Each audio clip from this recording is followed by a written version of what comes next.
Good evening, ladies and gentlemen. Welcome to Different Flavors at ONTV. Tonight we have, again, Dr. Eldridge Huntington with us.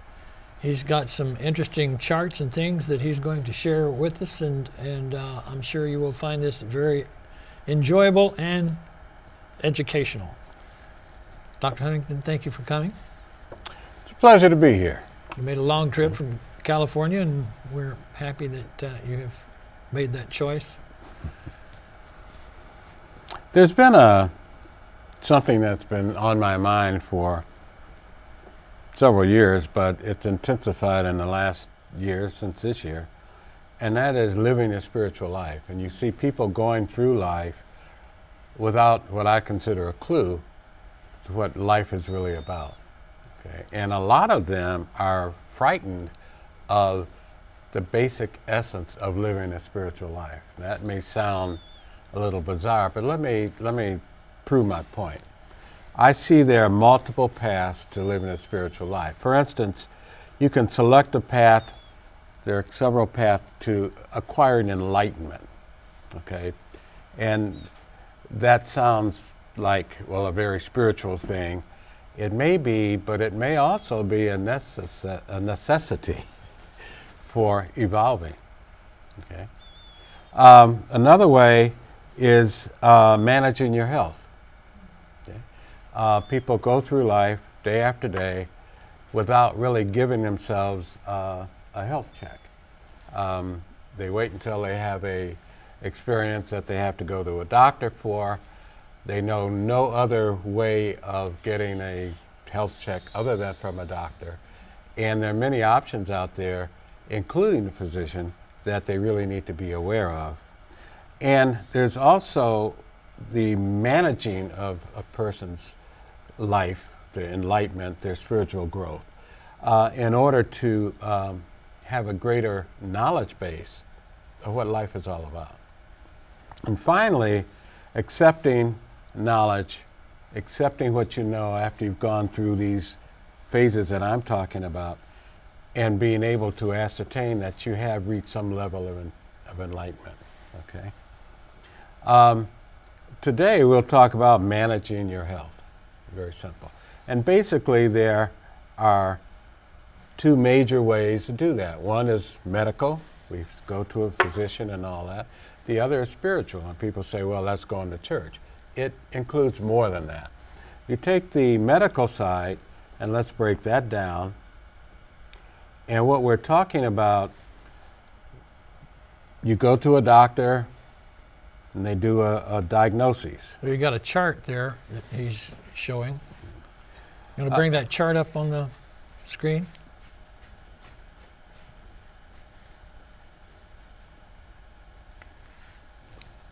Will it show on the screen? Eventually. There we go. Now we got it.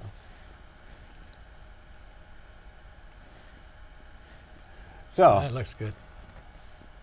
there are three parts to the medical side of the house: diagnosis, treatment, and cure. Okay?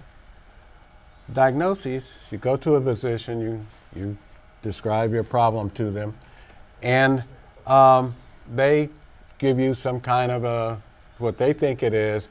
Then they order lab work, they may order X-ray, MRI, or something like that. In the diagnostic side of this, there's an error rate. Okay? And it ranges from very low to very high. The less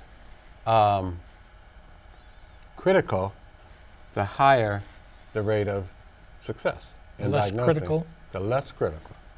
If you got a cold, we know what that is. You're having a heart attack, we're not quite sure. Run some more tests. You have to, yeah. The other is treatment. Once you decided what's going on, treatment. Well, the primary treatment for drugs is drugs. Primary treatment for most healthcare problems is manufactured medication. Okay. Another one is operation. And finally, radiation. Okay? Think about that. 3 ways of treating you. I can't think of a 4th way, can you? Not at this point, no. Manufactured medication. Well, you know, they advertise medication on TV, you know, stuff that's you can only get from a prescription, and they talk about how great it is for whatever your ailment is. Then they talk about the side effects. Yeah, all the side the- effects are worse than the malady The for side many effects cases. may kill you, where the original problem, Yes. there's no chance of dying Yeah. from it. Or cause you to commit suicide. And not much of a choice. So the effectiveness of treatment is low. You've got medication, an operation doesn't cure, it cuts it out. It eliminates it. Eliminates it. Doesn't cure it. Okay. And finally, radiation, which is not a cure, it's a way of killing it. Yeah. Okay. So you got 3 ways of treatment, and the effectiveness is low to high. Okay. Again, the simpler the diagnosis, the higher the rate of success. That doesn't seem to make sense to me. So the cure rate is probably 0. We don't cure what we go to the doctor for. We either cut it out, we radiate it, or we medicate it. It's kill or cut. Okay? When you're medicated, a lot of these things you take for the rest of your life. And then you have to take other medicines for the side effects from the Well, medicines you yeah, just took. that is true. And then more medications for the side effects those took. So it's just a multiple, one big circle of medication, medication, medication. You want to be shocked, take a look at the spiritual side of this equation. Again, diagnosis, treatment, and cure rate. On the diagnoses, you've got a host of options. You can do a chakra check. You can use a pendulum and ask yes or no questions. Do I have a cold? Do I have the flu? Do I have whatever?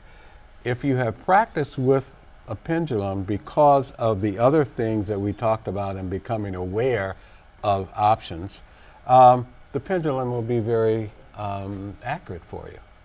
The longer you work with it, the more accurate it is. Another intuition. I think I've got the flu. Okay. Finally, energy. We talk about energy, and a lot of people can imagine energy being a treatment or a diagnosis factor, but we have several energy levels in our body, and they all can be measured. A physical energy, a lot of times we're feeling exhausted, we don't know why. We take a look at a chart that I can show you later that will tell you your level of physical energy. And it's not unusual for a lot of people, particularly who work hard, it's 10%. Okay? Spiritual energy. Most people who don't meditate often or go to church often have a very low spiritual energy. 30% would be high for most people. Okay. If you do all these things on a regular basis, your spiritual level will be 100. Okay? So you can see that 30% is not anything to write home about. Consciousness level. There was a book several books by David Hawkins that all dedicated to consciousness energy. And using these, you can diagnose a lot of problems, a lot of mental health problems. And you can also work on curing them or lessening their effect through raising your energy. This is a portion of self-diagnosis opposed to somebody like us coming in and saying, well, you've got this or you got that. Yeah, We're not doctors, we don't treat, diagnose, or pronounce anything that I'm suggests talking about anything. things you can do in your living room Right. that lessen your apprehension when you're feeling a strange new feeling, so illness or whatever. Right. Okay. Finally, a vibration. Your vibration, your body vibration has a frequency, and it may be a puny frequency when it should be much higher. Okay. The error rate on this spiritual diagnosis is very low. Very low, particularly if you've worked with the things that we've talked about or will talk about. you can be very accurate in your diagnoses. Finally, in terms of diagnoses, there are some people who are empaths. We talked about this in another segment that we had done. The empath will give you an idea of your physical health, pain, for instance. But a family member may be empathic and feel your pain, okay, and think it's their own. I understand. So by building your spiritual awareness, you know how to eliminate pain that isn't yours. Mental. An empath may feel stress, fear, anxiety, desire, any of these things. Not that desire is an illness, but it might be sometimes. But stress, fear, and anxiety particularly can be crippling. Okay? So I call them contagious. If you have close friends who experience these things and you're an empath, you may experience them. The problem is there are many, many empaths in the world and they don't know it. So it's not unusual for an empath to have lower back pain, for instance, and actually have an operation when that lower back pain is an overflow from that of their spouse or family Somebody member else, or parent or something. Yeah. They're picking it Something up and Yeah. accepting it as being their own as opposed to realizing where it comes from. Right. Fear. People have fear. They don't even know why they have it. Okay. What is there to fear? I don't know. I just feel fearful. There's this little prayer you can say. God, if this isn't my fear, if this isn't my stress, if this isn't my anxiety, whatever you're feeling, Pain, whatever. please send it back to where it's coming from.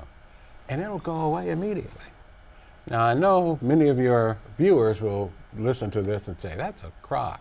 Well, try it. Okay? Just try it. And if it goes away, then you better get a dictionary and read up on being an empath. Okay? Or Google it. That's even better. Yeah, Google it. That's the cure. For empath, the error rate is 0. That's pretty good. Classical medicine can't tout that rate. On the spiritual side, treatment. Again, 3 approaches: energy infusion, meditation, and homeopathic. Energy infusion. You can actually meditate and increase your physical energy, your spiritual energy, your consciousness energy, and your vibration. Meditate on those things. And I'm not talking about meditating for hours. I'm talking about meditating for 10 minutes. So there's a lot of people today can't sit still for 10 minutes, so try 5. Whatever fits, right? The shoe wears and the look fits at wear. this, the effectiveness rate is high. What do you got to lose by trying it? There's no cost involved. Okay? There are many energy workers, you can seek them out, and for very little money, you have all your energy levels checked and increased, and you feel the difference immediately. Finally, meditation, treatment on the spiritual side. Increase your intuition. You increase intuition by meditating. Contemplating God. Very simple. God will reward you. If you talk to him, he might just talk back, right? Then they'll lock you up for hearing voices. Focus your energy in meditation. Focus it on a body part that may be painful. If it didn't go away when you gave the prayer, focus your energy on that area, trying to raise that area. Prayer works. Healing prayers, where you have large groups of people, have been known to cure people who were on their deathbed. It's been documented. It's been documented many, many times. And also meditation can increase your vibration, just automatically by meditating. What do you mean by vibration, Elder? The body vibrates at a hertz rating, okay? Every organ vibrates at a different rate. You can influence all of those positively through meditation. Doesn't cost anything either. It's free. And no medication, no side effects. It doesn't interact with anything else you're doing. The only side effect, you're going to feel better. The effectiveness of that is moderate. Why? It's moderate to high. And that depends on the individual that is doing it. The longer you do it, the more effective it is, and the healthier you are. The stronger your willpower becomes and your ability to focus, and these things all contribute to. Absolutely. The homeopathic side, medications from nature rather than manufactured work very well, have a history of working very well. Now, there are a lot of medications. Take echinacea, for instance. The drug companies did a study of echinacea and said it was totally ineffective. Well, by their standards, which is take a pill or two every few hours and you'll be okay. With echinacea, you take 6 one time a day. Take them all at once, 6. I guarantee you your cold will be gone in a day. Okay. If you don't believe it, try it. Natural remedies, also in the homeopathy. There are many physicians who are homeopathic physicians now. Very important. If you can find a homeopathic physician, you have the best of the diagnostic parts of the regular medication, what I'm trying to say, regular medicine, and also the spiritual side, the homeopathic. You've also side. got the Ayurvedic Ayurvedic. group, herbs and Yes, natural food. and they work. Many of your friends use them and don't even tell you about them. If you ask them, they'll tell you. Yeah, we've got a great Ayurvedic doctor here in Lake Orion, as a matter of fact. The effectiveness, medium to high. Whether it's medium or high depends on you. People try something once, well, it didn't work. Did you try it long enough? You know? Did you really participate? Did you really want to be healed? Were you consistent in Were following you the consistent? instructions? They're not even consistent in taking medication. That's right. So when you take a look at the spiritual side, true cure rate, it can be immediate, and when it's immediate, it's a highly effective, and you can observe it. And there are many things where the healing is immediate. Okay. Over a short period of time, high and observable. Over a long period of time, we really don't know because we lose contact with the people. Okay. Whether it takes a long time for them to heal. Once they heal, if it's immediate, they're usually healed. Okay. Unless they're doing something that re-injures themselves. It brings it back on. I had a lady, 80 years old, had bone-to-bone arthritis. I worked on her, went away. She went shopping at the mall for hours. She came back, she called me up. The healing didn't work. What did you do? I went shopping. How long were you gone? 4 hours. What did you expect to happen? So that's the manage your health side. You have any questions on that? Because I may have skipped over something without really explaining. There's certain aspects of the healings that people have to be able to maintain and hold on to in the process of their healing. They have to have this conscious awareness, as I understand it, and they have to continue the course that they have followed to bring it to that state. You have to participate. Yeah, and there's also an aspect to that you have to get down to the root cause of the problem to start with, which ends up being usually not in the body, or it's not even in the... Well, that's where the chakras come in, particularly in diagnoses. It will map out that part of the body that's being affected.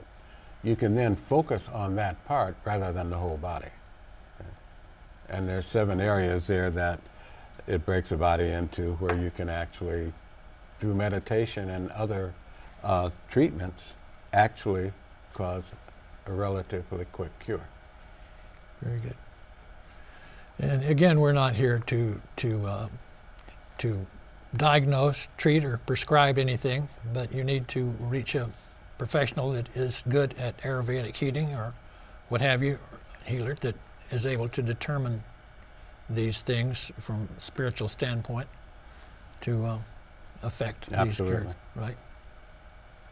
So that's how I see managing your health today. Unfortunately, not many people have the knowledge base or follow the outline that we have here. No, well, take us in some examples that you've been able to observe following these procedures. Well, we had a situation today. I don't know if we should talk about it, but I can, in a future segment, we can talk about the actual outcome of that. But we have a young lady who tomorrow morning is undergoing a cancer operation, double mastectomy.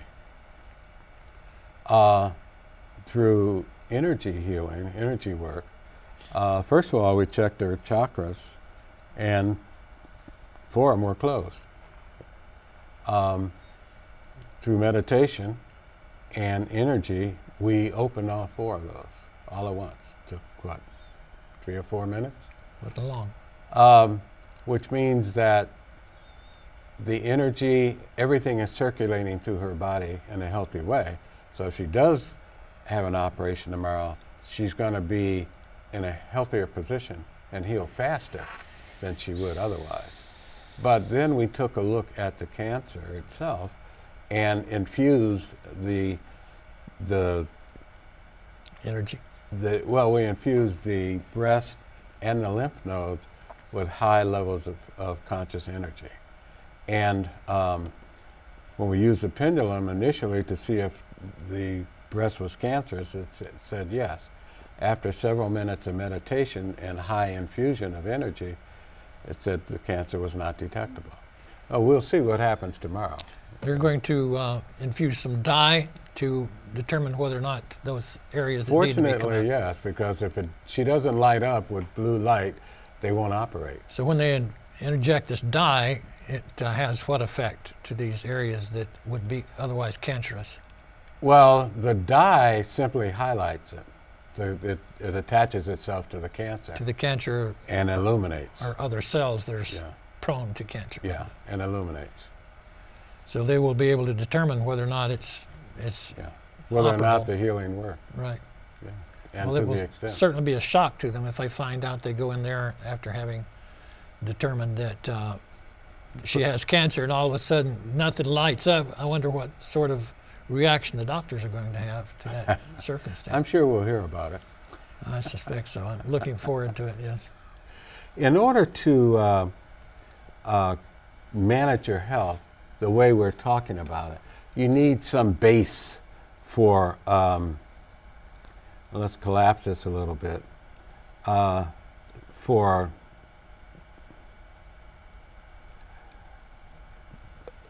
being able to believe that this will work.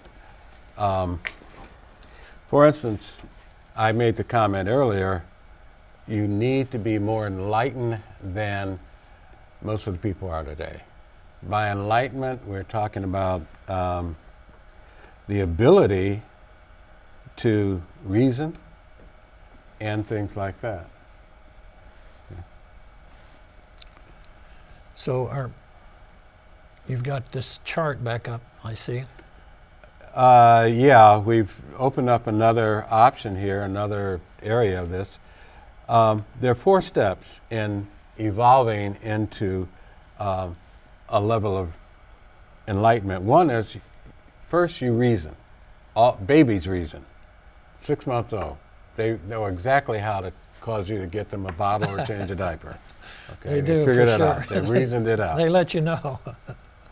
Also, when we become of age to go to school, we become hooked on reading and mathematics, and we then start trying to find a path to enlightenment through knowledge. And some of us You go all the way through college, get a master's. You're so hooked, it's addictive, that you then go on after a PhD. The problem with that approach is there's no enlightenment at the end of that tunnel. No, there's really no guarantee you'll have a job either. Another path is through experience, but you can't work enough, experience enough things to be enlightened. Okay. Finally, intuition. And I keep hitting on this.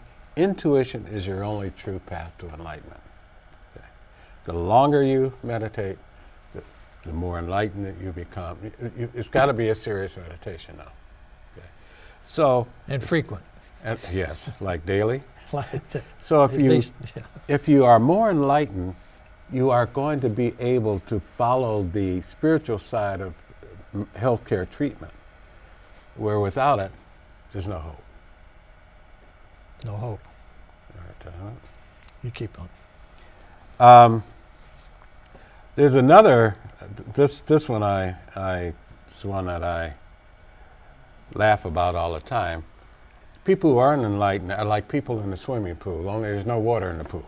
What's in the pool is energy, negative energy, desire, fear, anxiety, all kinds of things that you don't want. Materialism. Especially the stress. They all end up stressing you out in one way or another. When stress is a killer. Even our medical profession understands that now. And some people in that pool are wondering, why am I affiliating with these? Why do I come to these parties? Why do I do this? I don't like it here. I don't belong here. And they hang out and they get this attitude about 14, 15 years old. By 28, they say, I'm not going to do this anymore. Okay? So they get out of the pool.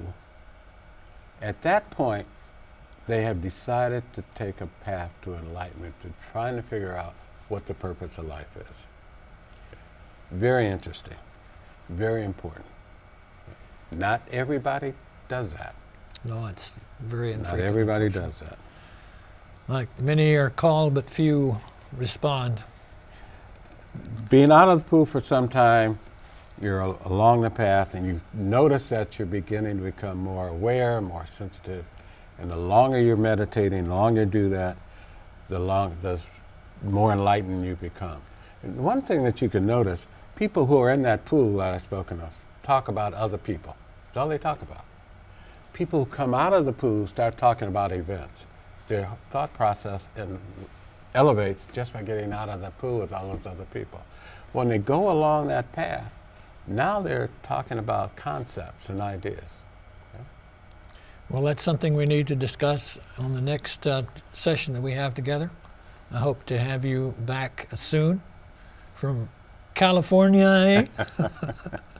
I spent many years out there, and I'm glad to have finally tricked you to come back home for a while. Yes, I was born here. Yeah. Left 1960? That's a long time ago. Yeah, right. I believe that. All right. Good to see you again, and God bless. Ladies and gentlemen, we hope this presentation has been informative and educational.